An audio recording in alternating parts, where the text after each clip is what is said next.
Hey guys, I'm Madison Mary and welcome back to my channel. Today I have a little baby book haul for you guys. So during quarantine, I really haven't been ordering many books. I ordered some, I received some, and then recently Half Price Books has opened up back here in Indiana with, you know, they only let a certain amount of people, I think 10 to 15 in at a time, and you have to all wear a mask and there's like 6 feet apart rules inside. So over the last 2 days, me and Dylan from Dylan is Tweeting, so we went to Half Price Books and I bought a lot of books, which is kind of stupid considering I just did a massive unhaul and was like, I'm moving, let's unhaul all these books. And then I was like, oh, but let's now buy all these books. And I was just like, oh, Madison, that's so counterproductive. And then my stuff was always like, but books. So that's literally what happened. Anyway, let's get into the books. First, I'm going to talk about the ones that I did not buy myself. So my wonderful boo, Austin, sent me Muse of Nightmares in the US paperback, which is what I'm currently reading them as, because even though I own the иллюstrated copies, I don't like want to read and annotate them because they're so beautiful. I don't want to like ruin them at all. So I'm excited to read this and like highlight it because that's what I did with Strange the Dreamer and it was so much fun, so I'm pumped to do that with this one. If you don't know what this series is about, it follows Leslie Strange, who has been entranced by this city called Weep. When he was a child, the actual name of this place fell out of existence and it was replaced with the name of Weep. So he doesn't even know what it was actually called. So he dedicated his life as a librarian to learning more about Weep, and then he finally gets this opportunity to go visit it when they finally come back after being gone for I think 100 or so years, and it's really awesome. Then we have Not That Kind of Guy by Andy J. Christopher. This is the same author who wrote Not the Girl You Marry, which I actually really enjoyed. It was a very 50-50 book for some people, but I thought it was great and I found it hilarious. So I'm really hoping I enjoyed this. This was sent to me from one of my subscribers named Charlie, so thank you so much, Charlie. So this is a legal office romance where the woman, I think, is like a lawyer or something, like she's a boss, and then the guy is a legal intern. So I kind of like that it's a different power dynamic than we normally see in some, you know, romances where the guy is like in a position of power, like job-wise, so I'm really excited for this. Charlie also sent me The Woman's War by Jenna Glass. I'm kind of going into it pretty blind, but basically it says, in a feminist fantasy epic, a revolutionary spell gives women the ability to control their own fertility, with consequences that rock their patriarchal society to its core.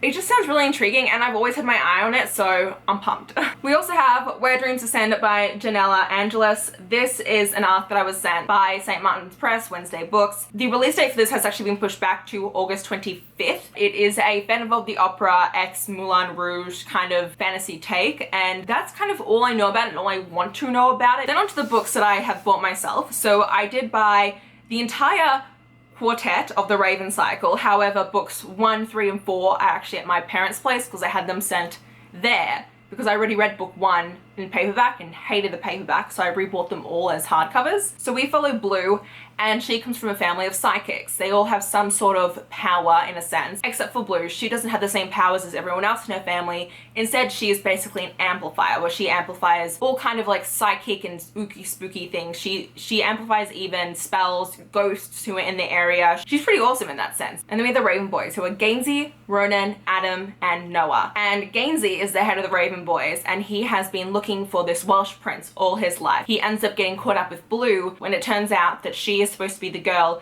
who is either his soulmate or the one who is destined to kill him. I also bought Ruthless Gods by Emily A. Duncan. I adored the first book, read an arc of the sequel, thought the sequel somehow managed to surpass the first book, which is like crazy because, you know, second book syndrome is a thing, and when a sequel is amazing, that says a lot about an author's talent, in my opinion. But it's basically about these two kingdoms that have been at war for a while now because one of the kingdoms, Trinavia, split off from Kalyaza because it denounced the gods and decided to take up blood magic. And so we follow Nadia, who is a Kalyazan cleric, and she can actually commune with all 12 of the gods. And so they kind of see her as the savior. When she is attacked one day by the prince of Trinavia, she goes on a mission to take down and kill the king of Trinavia, but along the way she ends up meeting up with an ex-Trinavian soldier, and it's about the three of them kind of actually going after the same goals, and it's really cool. Now onto the books that I bought at Half Price Books. So from Half Price Books, I purchased books 2 and 3 and the Kane Chronicles. This is book 2, Throne of Fire, and book 3, The Serpent's Shadow.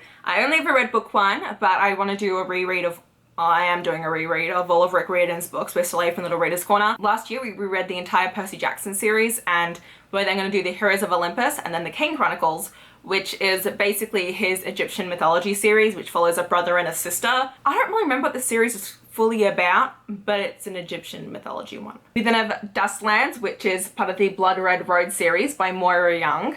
I got this because I've seen Books and Lala talk about it, and that's basically the only reason why. It says, to escape, she will have to fight. To survive, she will have to lead. So we follow Saba, whose twin brother gets kidnapped by 4 cloaked horsemen.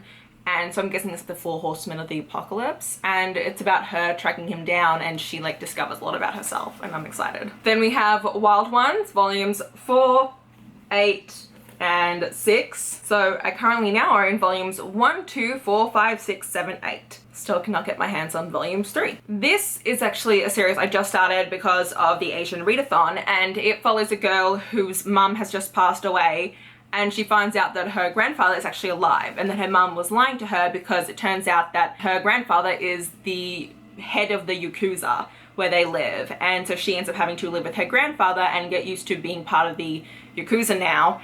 And then she also gets assigned a bodyguard because she's now like the princess of the Yakuza, and the bodyguard is actually this really popular guy at the school, but he acts completely different at school compared to like when he's with the Yakuza, so it's really exciting and I'm enjoying it so far. In typical Madison fashion, I bought volumes 1 through 6 of Love Attack. So this is volume 1, volume 2, volume 3, volume 4, volume 5, and volume 6. I'm really excited that I found these because I read these mangas ages ago, and it was really fun to read, and when I saw them all at Half Price Books for like $4.50, I was like, yes. So we followed Chermiyusa, and she's already been suspended twice this school year for fighting, and she gets a proposition.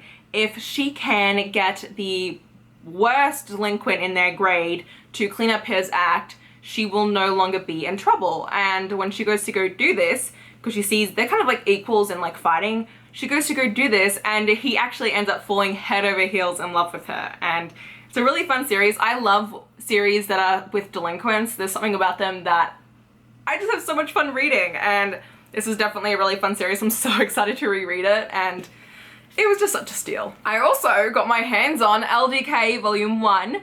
So now I have volume 1, 5, 6, 7. It's okay. You collect slowly when you do bargain buys, guys. So we follow Oi Nishimori, and she has just moved into her own apartment during the school year. It's a very common thing in mangas for like teenagers in high school to live in their own apartments for some weird reason. And she's really excited, except that it turns out that the person who lives next door to her is the most popular guy in school. And she absolutely vehemently hates him because he turned down her friend in like the worst way possible. However, after a incident that she has in her apartment, they end up having to share the same apartment while hers gets fixed. And it's one of my favorite tropes when this happens and they have to like share an apartment and they live under the same roof. I'm just like, so good. And then I also got The Crown by Kira Cass. This is book 5 in her selection series, but I believe books 4 and 5 are actually spin-offs of book 1 to 3 or something.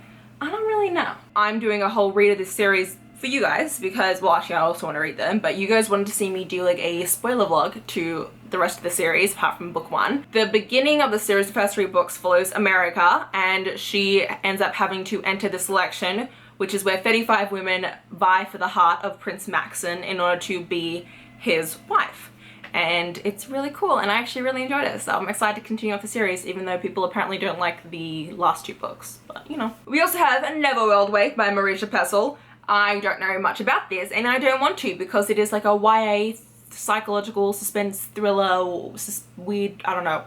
It's a weird book, and it took me ages until I actually owned this book. I didn't realize that this was actually a face. The entire time when I saw this like on like Amazon and Goodreads, I thought this was just a mountain, but it's a face. And now that I look at it, I'm like, how did I never notice this? And I feel like dumb, but yeah, I'm super excited. I don't know anything and I don't want to. And then last but not least, I rebought Echomath and Akua, and I have a copy of Akua coming.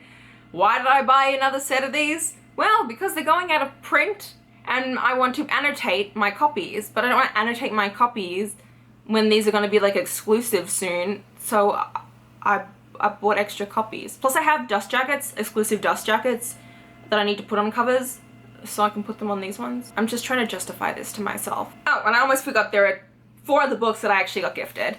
We have Down Among the Sticks and Bones, which is book 2 of Shauna Maguire's Wayward Children's series, which this book follows Jack and Jill. And this is basically a series which is about how the kids who go to like Wonderland and things like that end up coming back home and how they cope with being back. So kind of the idea of how when the kids of Narnia go to Narnia, but when they come back through the wardrobe, how they cope with being back in reality. And basically it's about the children who can't cope with being back in reality. And then lastly, we have Hex Hall, which is book 1, Demon Glass, book 2, and then School Spirit, which is book 4. These were all gifted to me by Dylan because he really wants me to read them. He says it's basically a Vampire Academy, but with witches. And I was like, oh, okay.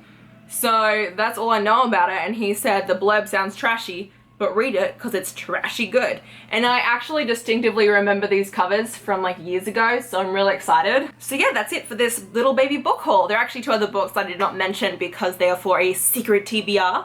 But otherwise, yeah, let me know if you guys enjoyed this. Let me know if you think any of these books I should prioritize. And that's all for this video. If you guys did enjoy it, please click the like button down below. If you want to see more of me, please go to my channel. And until next time, thanks a bunch, guys. Bye!